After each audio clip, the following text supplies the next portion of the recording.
Hello दोस्तों, जय हिंद, नमस्कार। मैं रमेश यादव आप सभी का स्वागत करता हूं study with Ramesh Yadav YouTube channel पर। जैसा कि आपको पता है, हमने करंट अफेयर का सेशन चलाया हुआ है, तो उसी को आगे बढ़ाते हुए हम आज की क्लास लेंगे। कल की क्लास कुछ कारणों के कारण, तबीयत खराब होने के कारण मैं नहीं ले सका, तो कल की क्लास को भी हम कवर करेंगे और आज की क्लास के टॉपिक को भी हम कवर करेंगे। उम्मीद करता हूँ आपको क्लासेस पसंद आ रही होंगी और आगे भी हमारी कोशिश यही रहेगी कि आपको क्लासेस पसंद आती रहे। अगर क्लास पसंद आ रही है तो लाइक करें, शेयर करें, चैनल को सब्सक्राइब करें और बेल आइकन ज़रूर दबाएं ताकि आपको जो भी नोटिफिकेशन है वो मिलती रहे। तो चलिए शुरू करते हैं आज की क्लास। 4 और 5 मार्च 2024 का करंट अफेयर। पॉइंट नंबर 1, फेलिटी टेओ बने तुवालू के नए प्रधानमंत्री। तो तुवालू एक छोटा सा देश है प्रशांत महासागर में। अगर हम बात करें तो पापुआ न्यू गिनी के पूर्व में पड़ता है तुवालू। तो प्रशांत महासागर में एक द्वीपीय देश है, तो वहाँ के प्रधानमंत्री बने हैं फेलिटी टेओ। तो इतना इम्पोर्टेंट है नहीं, लेकिन इसको याद कर लेना। फेलिटी टेओ कहाँ है? प्रशांत महासागर में है। ये इम्पोर्टेंट रहेगा हमारे लिए क्योंकि ये करंट में है। फेलिटी टेओ तुवालू के प्रधानमंत्री। तो तुवालू कहाँ है? तुवालू प्रशांत महासागर में है, इतना याद रखना है आपको। चलिए आगे चलते हैं। पॉइंट नंबर 2, तमिलनाडु के चेंगलपट्टू में मिला नवपाषाणकालीन बाल दफन स्थल। बाल दफन स्थल क्या होता है? जहाँ बच्चे दफनाए जाते हैं उनको बोला जाता है बाल दफन स्थल। तो नवपाषाण काल क्या था?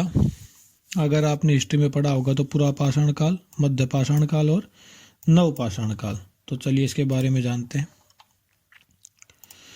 तमिलनाडु के चेन्नई से लगभग 77 किलोमीटर दूर चेट्टीमेदु पातुर गांव में एक अभूतपूर्व पुरातात्विक खोज की गई है। मद्रास विश्वविद्यालय के प्राचीन इतिहास और पुरातत्व विभाग के शोधकर्ताओं ने लगभग 2500 ईसा पूर्व से 3000 ईसा पूर्व के नवपाषाण काल के एक बच्चे के दफन स्थल का पता लगाया है। तो बहुत पुराना है, 2500 से 3000 ईसा पूर्व। तो आप कमेंट करके ये बताइए, जो सिंधु घाटी सभ्यता थी उसका क्या काल है? आपने अगर हिस्ट्री में पढ़ा हो सिंधु घाटी सभ्यता, तो कमेंट करके बताइए कि सिंधु घाटी सभ्यता का काल क्या है। तो अगर इसमें याद क्या रखना है, सिर्फ याद इतना ही रखना है कि नवपाषाणकालीन बाल दफन स्थल कहाँ मिला है? तमिलनाडु में मिला है। किस विश्वविद्यालय के द्वारा खोजा गया है? मद्रास विश्वविद्यालय के द्वारा। 2 पॉइंट है, दोनों पॉइंट याद होने चाहिए आपको। तमिलनाडु की अगर हम बात करें तो साउथ में सबसे नीचे हमारा तमिलनाडु है। चेन्नई यहाँ की राजधानी है।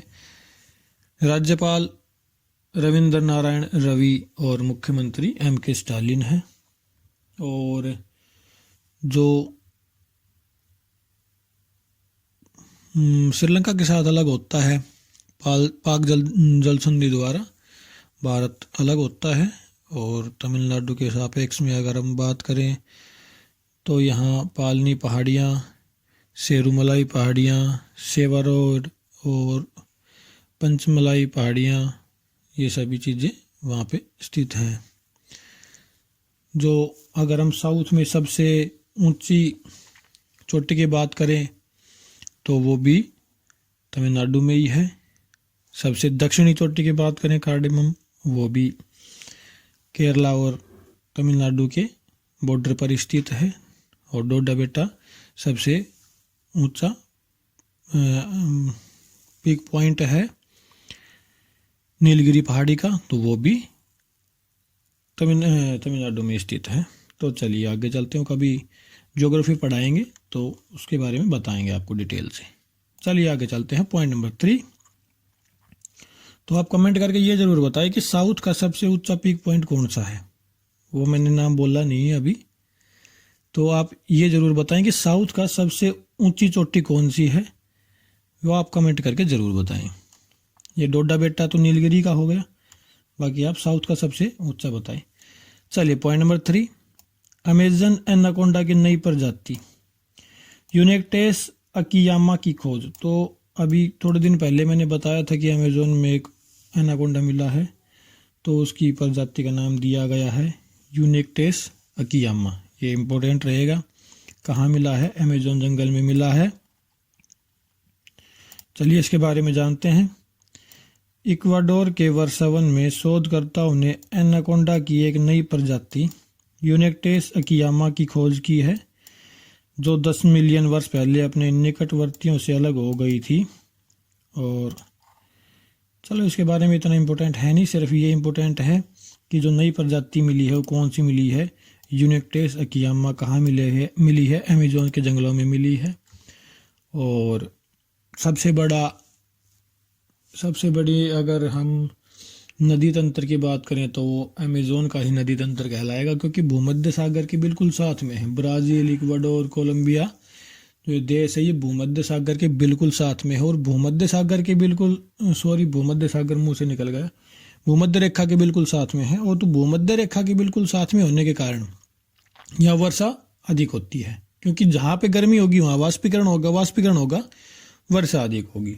समुद्र के साथ में है, गर्मी होगी, पानी भाप बन के ऊपर उठेगा और वहाँ पे वर्षा होगी। तो सबसे अधिक वर्षा अगर हम एक पर्टिकुलर एरिया की बात करें तो भारत में है, मासिनराम, मेघालय में। लेकिन अगर हम बड़े एरिया की बात करें तो अमेजोन के जंगल हैं जहाँ अधिक वर्षा होती है और थोड़ी गर्मी ज़्यादा होती है वहाँ पे। तो इसलिए जहाँ सूर्य का प्रकाश अच्छे से मिलेगा, अच्छी बारिश होगी, तो वहाँ पे जंगल बड़ा मिलेगा। और अमेजोन नदी जो सबसे बड़ी नदी कही जाती है पूरे विश्व की, तो वो वहीं पे स्थित है जो पूरे ब्राज़ील को कवर करती है। आगे चलते हैं पॉइंट नंबर 4, भारतीय नौसेना मिनिकोय द्वीप पर नया बेस INS जटायु तैनात करेगी। तो देखो मिनिकोय द्वीप करंट में आया, तो मिनिकोय द्वीप ही हमें याद रखना है कि भारतीय नौसेना है INS जटायु कहाँ तैनात कर रही है, तो मिनिकोय द्वीप पर तैनात कर रही है। मिनिकोय द्वीप लक्षद्वीप का एक हिस्सा है हमारा। अगर लक्षद्वीप के सापेक्ष में बात करें तो सबसे दक्षिणी द्वीप होगा मिनिकोय द्वीप लक्षद्वीप का। लगभग ये 8 डिग्री जो हमारी रेखा है उसके करीब पड़ता है, 8 साढ़े 8 के करीब पड़ता है। चलिए इसके बारे में जानते हैं। हिंद महासागर क्षेत्र में अपनी स्थिति मजबूत करने की कवायद में के तहत भारतीय नौसेना लक्षद्वीप के मिनिकोय द्वीप समूह में अगले सप्ताह एक नया बेस INS जटायु बनाने जा रही है। भारतीय नौसेना 6 मार्च को नौसेना प्रमुख एडमिरल R हरि कुमार की उपस्थिति में मिनिकोय में INS जटायु के रूप में नौसेना टुकड़ी को शामिल करने के लिए पूरी तरह तैयार है। तो नौसेना प्रमुख कौन है? R हरि कुमार है। और आपको इसमें याद क्या रखना है, मिनिकोय द्वीप के बारे में याद रखना है, इम्पोर्टेंट रहेगा। कहाँ स्थित है? लक्षद्वीप का सबसे दक्षिणी द्वीप है मिनिकोय द्वीप। लगभग 8 डिग्री चैनल के पास ये पड़ता है। चलिए आगे चलते हैं पॉइंट नंबर 5। गूगल ने किया जीनी AI का अनावरण। AI क्या होती है? आर्टिफिशियल इंटेलिजेंस होती है AI। तो गूगल ने AI बनाया है जिन्नी जैसे वो चिराग से जिंद नहीं निकलता है भाई, चिराग होता है उससे जिंद निकलता है। वो किस टाइप से होता है चिराग? इस टाइप से होता है, वो लंबा सा, उसे घिसते हैं तो उससे जिंद निकलता है। तो वो जिन्नी इसको नाम दिया गया है। तो जिन्नी कृत्रिम बुद्धिमत्ता में एक महत्वपूर्ण प्रगति का प्रतिनिधित्व करता है जो छवि संकेतों या पाठ विवरणों से इंटरेक्टिव 2D वीडियो गेम बनाने में सक्षम है। तो हमें ये याद नहीं रखना कि क्या काम करता है क्या काम नहीं करता हमारे लिए। तो हमें याद रखना है कि गूगल ने जो AI बनाया है उसका नाम जिन्नी है। सिर्फ इतनी चीज़ याद रखनी है और कुछ ज़्यादा याद इसका रखना नहीं है कि गूगल ने जो AI बनाया है उसका नाम जिन्नी है। तो सिर्फ इतना ही याद रखना है। तो गूगल के अगर सापेक्ष में बात करें तो गूगल के CEO हमारे इंडिया के ही हैं सुंदर पिचाई। चलिए आगे चलते हैं। चाप चरकुट महोत्सव मिजोरम में मनाया गया। इम्पोर्टेंट रहेगा क्योंकि आर्ट एंड कल्चर से क्वेश्चन पूछे जाते हैं एग्जाम में। तो चाप चरकुट महोत्सव कहाँ मनाया गया है? मिजोरम में बनाया गया है। मिजोरम की राजधानी आइजोल और राज्यपाल कंबमपति हरिबाबू, मुख्यमंत्री जोरामथंगा यहाँ के मुख्यमंत्री हैं। चलिए इसके बारे में जानते हैं। मिजोरम का सबसे भव्य त्योहार चाप चरकुट पूरे राज्य में जीवंत पारंपरिक रीति रिवाजों और उल्लासपूर्ण उत्सवों से गूंज उठा। हजारों की संख्या में उपस्थित लोग आइजोल शहर के मध्य में असम राइफल्स ग्राउंड लमुअल में एकत्रित हुए। तो इतना इम्पोर्टेंट है नहीं कहाँ मनाया गया है। तो ये मिजोरम का त्योहार है, महोत्सव है, तो ये मिजोरम में मनाया गया है। ये हमारे लिए इम्पोर्टेंट रहेगा। और मिजोरम की बात करें तो नीला पर्वत, मिजो पहाड़ियाँ बहुत बार पूछी जाती हैं एग्जाम में। मिजो पहाड़ियाँ कहाँ स्थित है? तो मिजोरम में स्थित है। चलिए आगे चलते हैं। पॉइंट नंबर 7, भारतीय नौसेना को मिलेगा सी हॉक हेलीकॉप्टर स्क्वाड्रन। तो नौसेना को एक हेलीकॉप्टर मिला है जिसका नाम है सी हॉक। सिर्फ इतना याद रखना है, ज़्यादा कुछ नहीं। इसके बारे में थोड़ा जान लेते हैं। रक्षा मंत्रालय ने कहा है कि रक्षा मंत्री राजनाथ सिंह कोच्चि में INS गरुड़ पर सी हॉक हेलीकॉप्टर स्क्वाड्रन को शामिल करेंगे। पनडुब्बी रोधी युद्ध खोज और बचाव अभियान के लिए डिजाइन किए गए इन हेलीकॉप्टरों का शामिल होना रक्षा आधुनिकीकरण की दिशा में भारत के लिए महत्वपूर्ण क्षण होगा। सिर्फ याद ये रखना है कि हेलीकॉप्टर का नाम है सी हॉक हेलीकॉप्टर, शामिल किया गया है भारतीय नौसेना में। सिर्फ ये 2 पॉइंट चीज़ है, इससे ज़्यादा कुछ याद नहीं रखना। चलिए आगे चलते हैं। पॉइंट नंबर 8, फ्लिपकार्ट ने की अपने डिजिटल भुगतान समाधान फ्लिपकार्ट UPI की पेशकश। तो फ्लिपकार्ट UPI किसके द्वारा चलाया जाएगा? तो ये फ्लिपकार्ट के द्वारा चलाया जाएगा। कभी न कभी शॉपिंग की होगी आपने भी फ्लिपकार्ट से, तो ये वही फ्लिपकार्ट है, ई-कॉमर्स कंपनी है फ्लिपकार्ट। फ्लिपकार्ट ने अपने UPI हैंडल का अनावरण किया जिससे 500 मिलियन से अधिक के विशाल ग्राहक आधार सहित सभी उपयोगकर्ताओं के लिए डिजिटल भुगतान विकल्प बढ़ गए, जो भारत के डिजिटल परिवर्तन में योगदान दे रहा है। तो जैसे अमेजोन ने चलाया था भाई, अब फ्लिपकार्ट ने UPI चला दिया है, तो चलो अच्छी बात है। तो फ्लिपकार्ट UPI किसके द्वारा लॉन्च किया गया है? फ्लिपकार्ट के द्वारा। इतना ही याद रखना है। आगे चलते हैं। पॉइंट नंबर 9, केंद्रीय मंत्री स्मृति ईरानी ने लॉन्च किया हज सुविधा ऐप। तो हज सुविधा ऐप किसके द्वारा लॉन्च किया गया है? स्मृति ईरानी जी के द्वारा लॉन्च किया गया है। चलिए जानते हैं इनके बारे में। केंद्रीय अल्पसंख्यक कार्य मंत्री स्मृति ईरानी ने दिल्ली में आयोजित एक कार्यक्रम में हज तीर्थ यात्रियों के लिए हज सुविधा ऐप लॉन्च किया।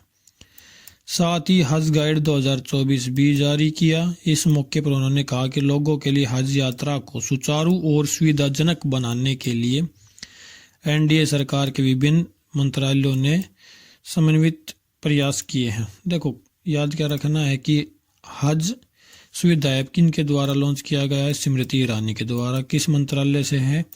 अल्पसंख्यक, केंद्रीय अल्पसंख्यक मंत्री हैं।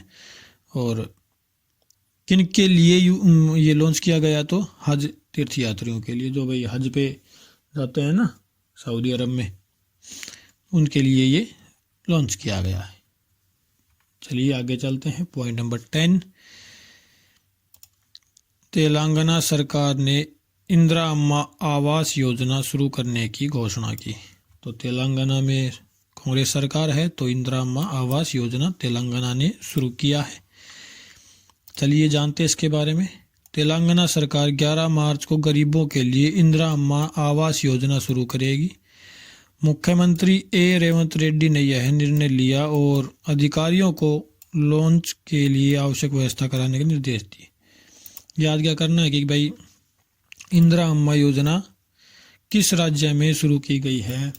तेलंगाना में शुरू की गई है इंदिरा योजना। तेलंगाना के सापेक्ष में बात करें तो राजधानी हैदराबाद है, राज्यपाल है तमिलिसई सुंदरराजन और मुख्यमंत्री अनुमुला रेवंत रेड्डी। तो यहीं तक थी आज की क्लास। उम्मीद करता हूँ आपको पसंद आई होगी।